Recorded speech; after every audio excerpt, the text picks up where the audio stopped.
የፕላስቲክ ከረጢቶችና ጠርሙሶች በተፈጥሮ በቀላሉ የማይበሰብሱ በመሆናቸው በአካባቢ በሰውና በእንስሳት ላይ ከባድ ጉዳት ያደርሳሉ። ይህንን ችግር በአካባቢው የተመለከተው ጌቱ ገብረ አማኑኤል የፕላስቲክ ጠርሙስን ወደ ተለያዩ የመገልገያ እቃዎች በመቀየር ስራ ላይ የተሰማራ የአዲስ አበባ ከተማ ነዋሪ ነው። ጋምቤላ ላይ ስራ ነበርና ስራ ሲቀዘቅዝ ዝም ብዬ ከምቀመጥ ብዬ ፕላስቲኮች በየቦታው ይጣላሉ እዛና ለምን የሆነ ነገር አልፈጥርም ብዬ አሰብኩኝና የመጀመሪያው ያሰብኩት ነገር ምንድነው ቀርከሃ አካባቢ ስላለ ቀርከሃና ሃይላንድን አቀናጅቶ ወንበር መስራት ይቻላል የሚለውን ነገር ጀመርኩና በተለምዶ እኛ ሃይላንድ የምናቀው ሪሳይክል ሲደረግ ኬሚካል ቼንጅ ነው።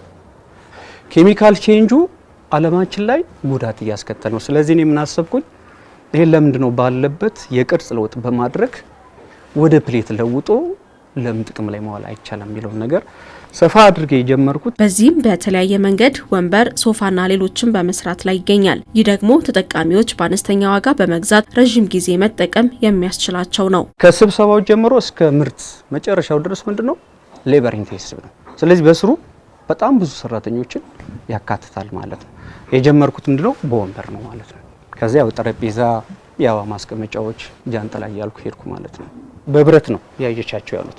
በቀጣይ ግን ሲሰራ ይሄን ዲቴል በመከተል ዋናው ግብአቱ ምንድነው የሶፋ ስትራክቸራሊ ብረቱን ወይ እንጨቱ ዋጋው በጣም ከፍተኛ ነው አይደል?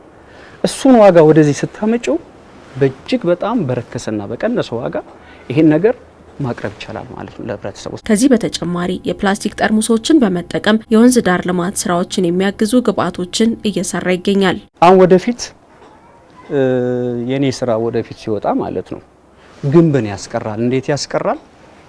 ልክ እንደዚህ አይነት ከላይም ከታችም ክፍት ነገር እንሰራለን።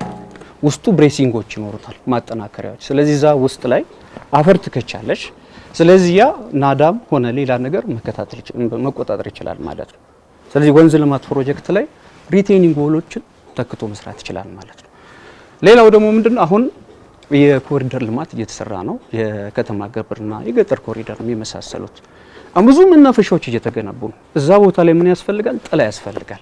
ስለዚህ ያን በማማከል በማሰብ እቺ ተሰርታለች ማለት ነው። በአዲስ አበባ ከተማ የፕላስቲክ ቆሻሻ በአግባቡ በመለየትና ጥቅም ላይ በመዋል ወጣቶች ተጠቃሚ እንዲሆኑ የማድረጉ ስራ በልደታ ክፍለ ከተማም እየተከናወነ ነው። ግሪነሪውም በሚያመች መልኩ ወደ አበባ ማስቀመጫዎችም የሚቀየሩበት ሁኔታ ነው ያለው። ሌላው ከወደቁ የመኪና ጎማዎች በመነሳትም ጫማ የሚሰራበት ሁኔታም እንዳለ፣ በዚህ ልክ ደግሞ በክሬቲቪቲው መጠን ያለፉ ወጣቶችን ደግሞ ስናገኝ እቺ ተጠጥታ የምትጣለውን ሃይላንድ እሷን በተለያየ መልኩ በጣም አስገራሚ ወደሚሆኑ ግብአቶች የሚቀይሩ ወጣቶችን መፍጠር ማለት ለከተማችንም ብሎም ለሀገራችን ከፍተኛ የሆነ ጥቅም ያለው ነው ማለት ነው። ከዚህ በፊት የአዲስ አበባ ከተማ ወንዞችን ሲበክሉ የነበሩ የፕላስቲክ ቆሻሻዎችን ጥቅም ላይ የመዋሉ ስራ ተግባራዊ ማድረግ ሲጀመር ከተማዋ ለኑሮ ምቹ የሆነች መጥታለች። አሁን የምናያቸው የሪቨር ሳይድ ዲቨሎፕመንት የምናያቸው ቦታዎች ድሮ በሃይላንድ በፕላስቲክ በፌስታል ተሞልተው የምናያቸው ናቸው።